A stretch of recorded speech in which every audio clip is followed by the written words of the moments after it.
जन अभियान के आज के इस समृद्धि योजना अंतर्गत समग्र ग्राम विकास एवं विकास के विभिन्न आयामों पर विषयों पर ये जो प्रशिक्षण सह कार्यशाला का जो आयोजन किया गया, इस आयोजन में मंच पर विराजमान हमारे सुयोग्य उप मुख्यमंत्री और बहुत दिनों से लगातार कामों के आधार पर अपनी पहचान बनाने वाले हमारे विद्यार्थी परिषद के पूर्व साथी श्रीमान जगदीश देवड़ा जी,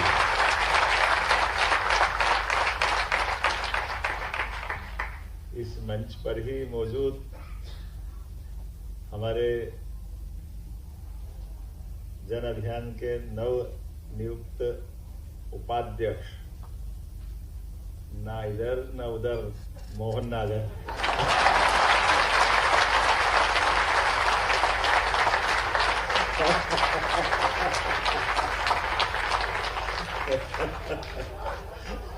मैं ऐसा नहीं बोलूंगा,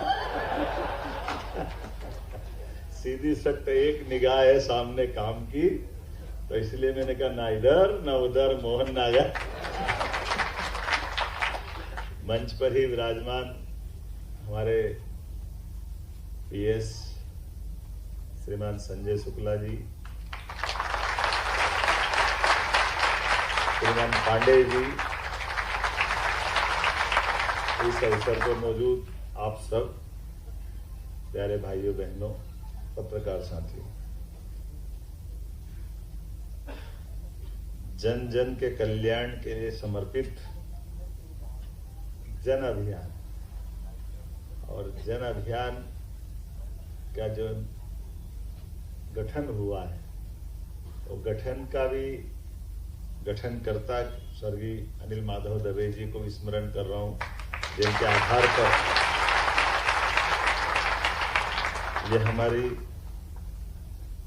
स्वैच्छिकता, सामूहिकता, सामुदायिक सहभागिता से स्वावलंबन का विजन, ये प्रदेश के हर व्यक्ति को आत्मनिर्भर बनाने की दिशा में खासकर सरकार के साथ कदम से कदम मिला के समाज भी चले, इन दोनों के बीच जो बड़ी महत्वपूर्ण कड़ी की कल्पना की। अन्यथा हमारी सरकार और सरकार के अमले के बीच की योजनाओं को नीचे के धरातल पे ले जाने के लिए एक अपने केमिस्ट्री में उत्प्रेरक करके एक बड़ा अच्छा कैटलिस्ट है ना साइंस में, जो अपनी स्वयं की कोई इच्छा नहीं रखता है, लेकिन अपनी उपस्थिति मात्र से वो अपनी चलने वाली गतिविधियों को बढ़ा सकता है या घटा सकता है, लेकिन वो स्वयं उसमें कोई रोल अदा नहीं करता। मैं आज के इस अवसर पर आप सबकी वो जो उत्प्रेरक की भूमिका है, मैं इसका पिछला हिस्सा हटाता हूं कि घटा तो नहीं सकता लेकिन बढ़ा सकता है, ये मैं पक्का करता हूं।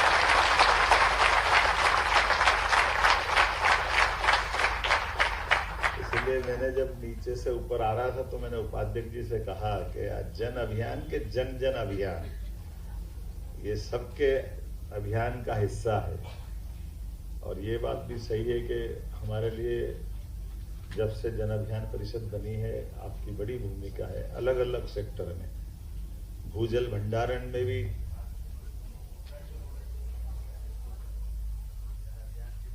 पड़े ही रहते हैं, उसका उदाहरण है। सबको 7वां वेतनमान मिला, हमको तो मिले ही नहीं।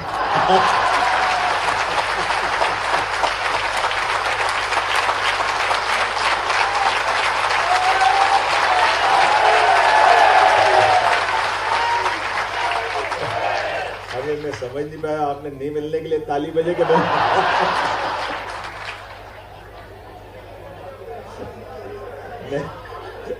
मेरे को क्या मालूम आप काय के लिए बजा। भगवान करे आप ऐसे ही बजाते रहो तो मेरा काम परवाने चल जाए। हमारे लिए ये बहुत आनंद है, और मुझे नहीं मालूम कि मोहन नागर जी का नाम अच्छे भाव से लिए मोहन नागर जी मैंने बोल दिया उनका नाम पूरा, तो लेकिन सच्चे अर्थों में भगवान कृष्ण का नाम मोहन क्यों पड़ा? क्यों पड़ा होगा? हैं? मैं ऐसा उल्टा भी कहता हूं कि किसी से मोह नहीं है।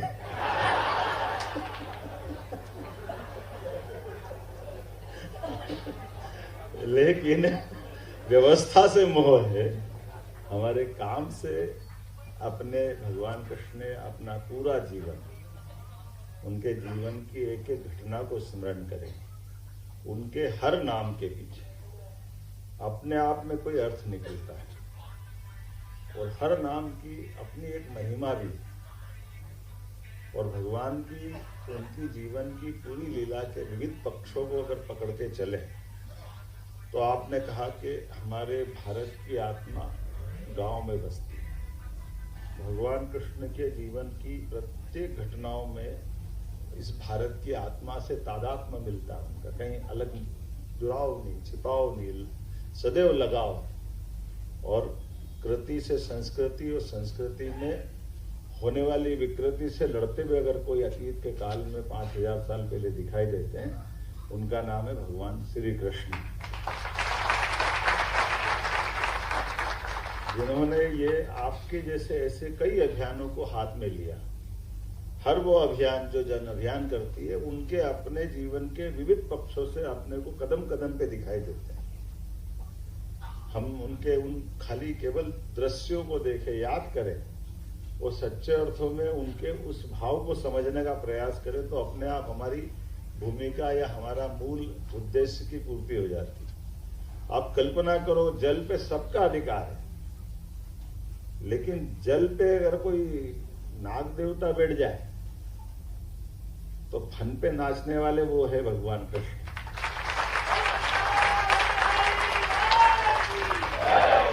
जल पे सबका अधिकार, एकाधिकार नहीं हो सकता है।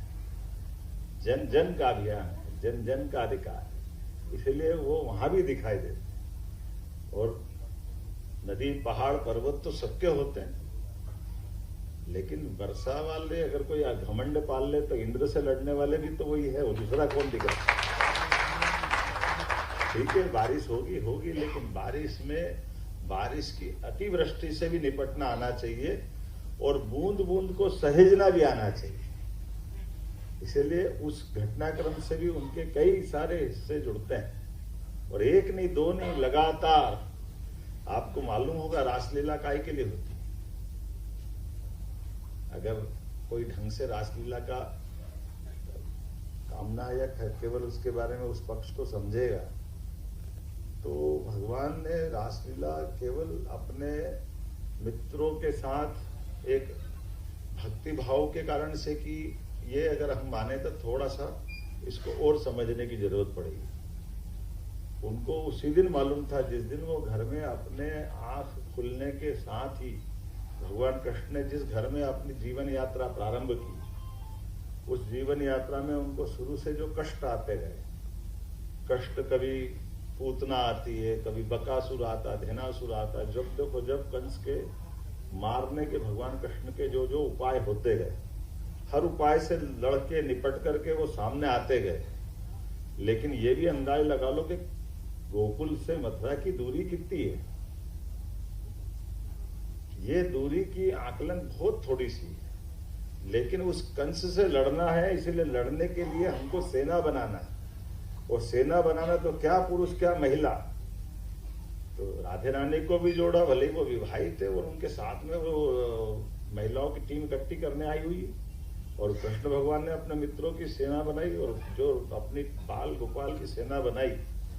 हमने सबने देखा कि कंस को अगर घर में जाके परास्त किया तो कृष्ण भगवान, केवल प्रैक्टिकल कल्पना करोगे, अगर कृष्ण भगवान अकेले गए होंगे, बलराम अकेले गए होंगे, तो कोई एक सत्ताधीश, वो भी ऐसा सत्ताधीश जिसका पूरे देश में नाम चलता है, वो अपने सारी सेना और सारे सेनाधिकारियों के बीच में उस बड़े भीषण कार्यक्रम में अकेले भगवान कृष्ण और बलराम कैसे मार सकते?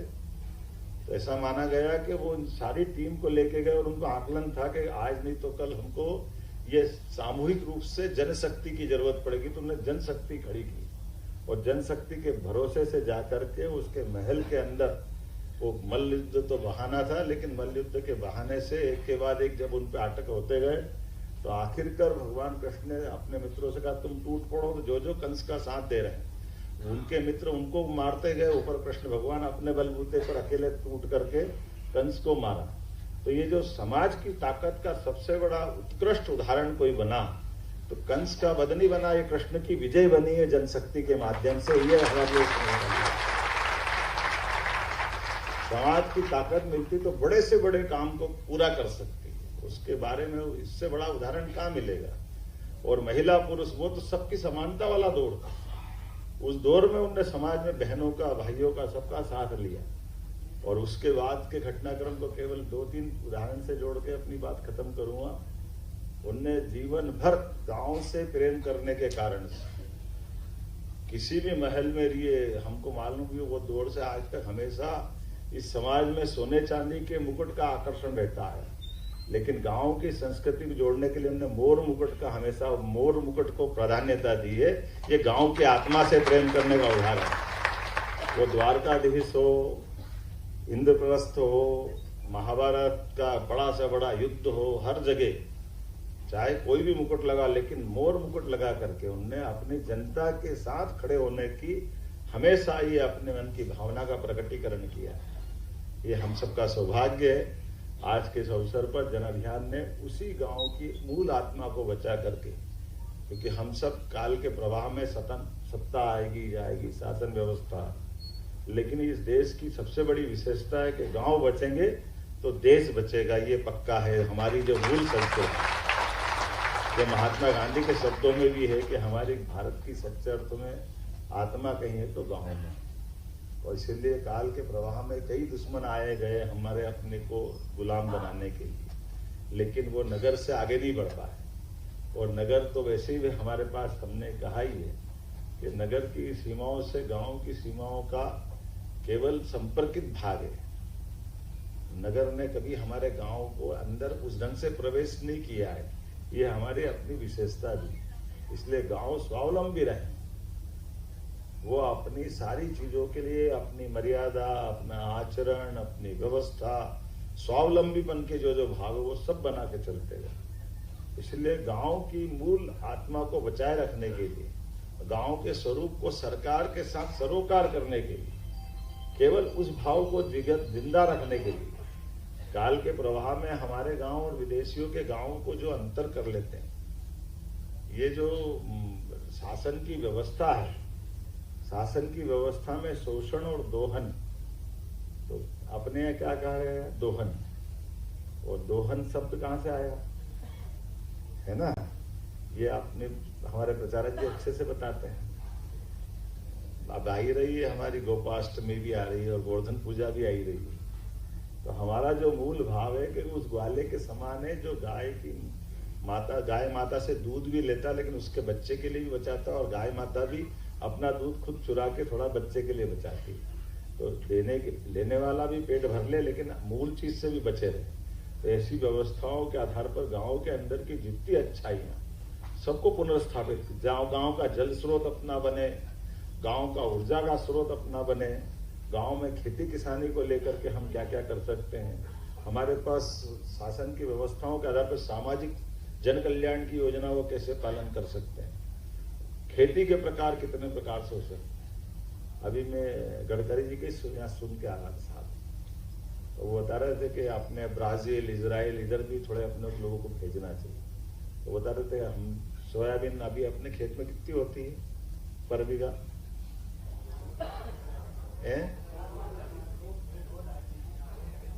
है ना, और ब्राजील में कितनी होती है? 30 कुंटल प्रति बीघा।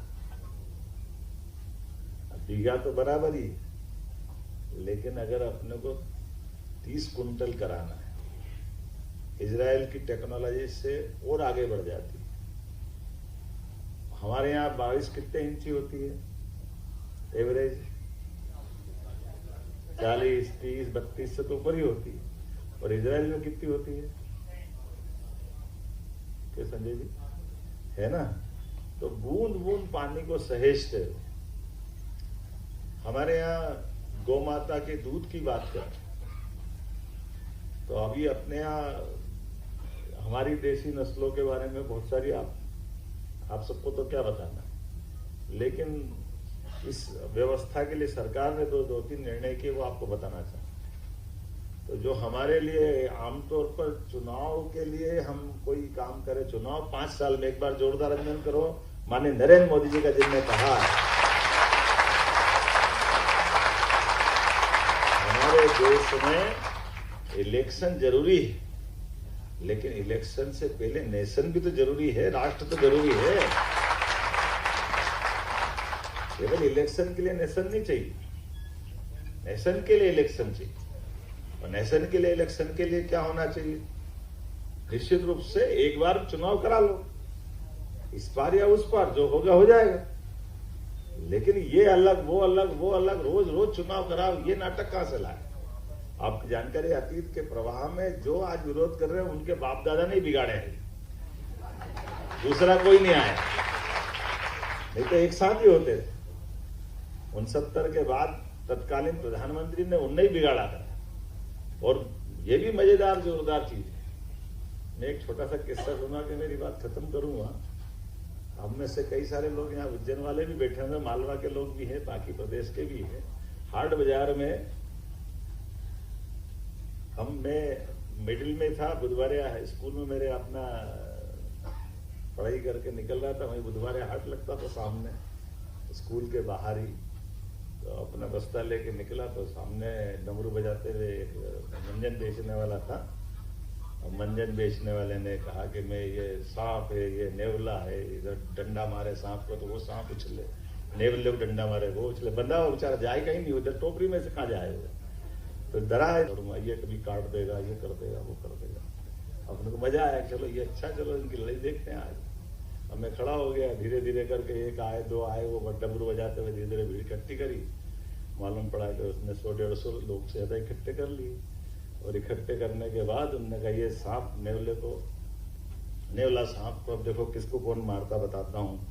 और होता यही है कि नेवला जीतता है, सांप के टुकड़े कर देगा। ऐसे करते करते उसने बात अपनी जमाई। अच्छा 100-150 की भीड़ हो गई। बात करते करते करते उसने धीरे से, कब पता नहीं चला क्या हुआ, और धीरे से कहा कि देखो ये नेवला काटता काय से है? सांप को दांत से काटता है, दांत नेवले जैसे होना चाहिए। और मंजन की डब्बी निकाली उसने अपनी दिल।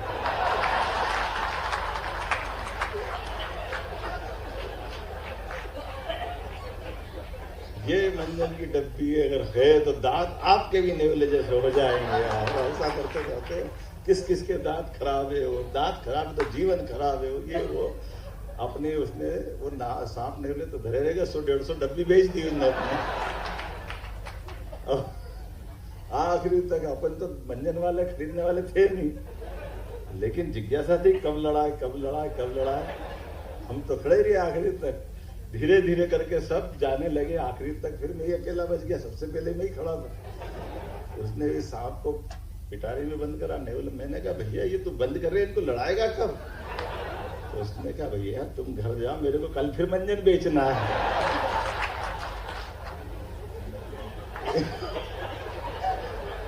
ये तुम्हारे जैसे आ जाए तो मेरे सांप मरवा देंगे।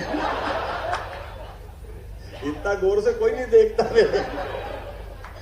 मेरे को तो रोज मंजन, बाल बच्चे पालना है। तो मेरे को समझ में आ गई ये कांग्रेस के लोग ऐसे ही करते, मंजन बेचते। इनको अपने मूल बात से, मूल भाव से कोई लेना देना नहीं। इनके अपने कुछ भी बात जो भी कर दी। आप बताओ संविधान का उल्लंघन किसने किया? संविधान धता बताते हुए कोर्ट ने, सुप्रीम कोर्ट, हाई कोर्ट ने इलाहाबाद से प्रधानमंत्री को अयोग्य घोषित किया। उनने आपातकाल लगा दिया, सभी कोर्ट के पावर खत्म कर दिए।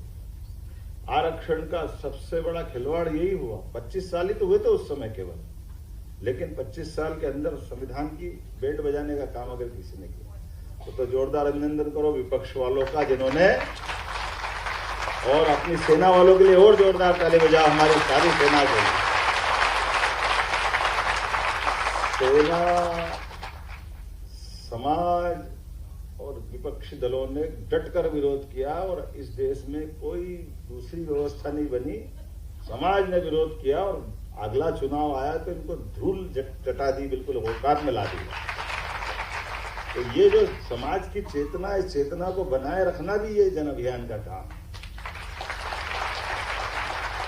हमारे स्वाभाविक गुण है, हम अन्याय के खिलाफ बोलें और अन्याय होने वाली व्यवस्थाओं के खिलाफ समाज को जागृत रखना, चैतन्य रखना, उस चेतना को जगाए रखना, ये जन अभियान परिषद का काम है। तो मैं आज के इस अवसर पर आप सबके प्रति शुभकामना देता हूं, बधाई देता हूं और उम्मीद करता हूं कि आज आया हूं, आगे भी आता रहूंगा। तो हमारे बीच में ऐसे कई अभियान है जिन अभियानों को लेकर के आप और हम अभी योजना बनाएंगे। तो कई सेक्टर में हमने आगे बढ़ने के संकल्प लिए हैं। जैसे उदाहरण के लिए दूध उत्पादन को लेकर आप अंदाज लगा लो, इस प्रदेश के अंदर हमारे दूध उत्पादन की वर्तमान क्षमता देश के कुल दूध उत्पादन पे 9% है। तो 9% है उत्पादन की क्षमता है। कृषि उत्पादन क्षमता 25% चली गई। लेकिन जब 31% फॉरेस्ट का एरिया है तो स्वाभाविक रूप से हमारी जितनी खेती हो सकती है वो खेती तक हम पहुंच गए। लेकिन अब जो जिनके पास कोई वन ग्राम में है उनकी आमदनी बढ़ाना है तो खेती से तो नहीं बढ़ाएंगे, तो उनको दूध से बढ़वा सकते हैं। उनकी आमदनी कैसे बढ़ाएंगे? ऐसी बड़ी आबादी जिनको इस प्रकार से जो खेती कर रहे हैं उनकी खेती की क्षमता नई टेक्नोलॉजी से विदेश से जाकर के कुछ लोगों को ट्रेंड करके वो मॉडल अपन सामने लाएं, जो हो सकता उसको बेहतर से बेहतर करें। जल भंडारण क्षमता बढ़ाएं, अनाज भंडारण क्षमता बढ़ाएं, शासन की योजनाओं का नीचे तक लाभ पहुंचाएं। कितने प्रकार से लाभ दे सकते हैं। आज के जमाने में वो सारे लाभ दिलाने के लिए सरकार योजना बनाती है, लेकिन सरकार की योजनाओं को बनाने के लिए एक छोटा सा उदाहरण देके अपनी बात समाप्त करूंगा। भगवान राम अपने पिताजी महाराज दशरथ के महल में आनंद से समय शिक्षा के बाद का निकाल रहे थे और बगल के जंगल में राक्षसों ने ऋषि मुनियों के हड्डी के ढेर बना दी। तो विश्वामित्र आए, उन्होंने कहा भैया महाराज मेरे को आपके बेटे चाहिए। तो उन्होंने कहा बेटे क्यों चाहिए? पहले वो पास में राक्षस बहुत आतंक कर रहे हैं तो ये इनसे निपट लेंगे। मैं कहा ये निपट लेंगे तो ये क्या निपटेंगे? तो ये सुकुमार है, अभी तो इनने जीवन में देखा ही क्या है। हमारी सेना ले जाओ, सेना से सब निपट लेंगे। तो नहीं सेना नहीं चाहिए, ये चाहिए। मैंने कहा ये और आप बड़ा कुछ अभियान हो तो मैं वो मदद कर देता हूँ। उन्होंने कहा महाराज कुछ नहीं चाहिए, केवल ये मेरे को दोनों राम लक्ष्मण दे दो, हम काम चला। अब इसके दोनों प्रकार के अपन इसकी परीक्षा करोगे, बोलने वाली बात का क्या अर्थ निकल रहा है। विश्वामित्र जी क्या कह रहे हैं? विश्वामित्र जी की बोलने की एक ध्वनि ये भी निकल रही कि अगर वो सेना ही सब कर देती तो ये आते ही क्यों यहाँ पे? नई व्यवस्थाओं में कोई गड़बड़ी हुई है, उसी का तो परिणाम है। तो व्यवस्था को लड़ने के लिए नवयुवाओं को आगे आना चाहिए। तो नवयुवकों को उसमें राजकुमार उनके मिले और हमने देखा भगवान राम लक्ष्मण ने क्या पताका फेराई जीत की। सब जिनने जिनने हड्डियों के ढेर लगाए थे उनको ढेर करने का काम अगर किसी ने किया, भगवान श्री राम ने किया, भगवान लक्ष्मण ने किया। और उतना ही नहीं, जब पुरुषार्थ जागृत होता तो माता सीता को भी लेके आते और आनंद आया। उसके बाद ये हमारे सबके लिए पूरे रामायण से सीखते कि नहीं सीखते? तो आप सबकी भूमिका विश्वामित्र की है, ये भी मैं मान के चलता हूं कि आप सब नए राम लक्ष्मण ढूंढोगे और हमारी व्यवस्थाओं की जो हड्डियों के ढेर लगे हुए हैं अव्यवस्थाओं की, उनको सुव्यवस्था में बदलोगे। बहुत बहुत धन्यवाद। वीके न्यूज मध्य प्रदेश छत्तीसगढ़, दिल बोलेगा देश सुनेगा।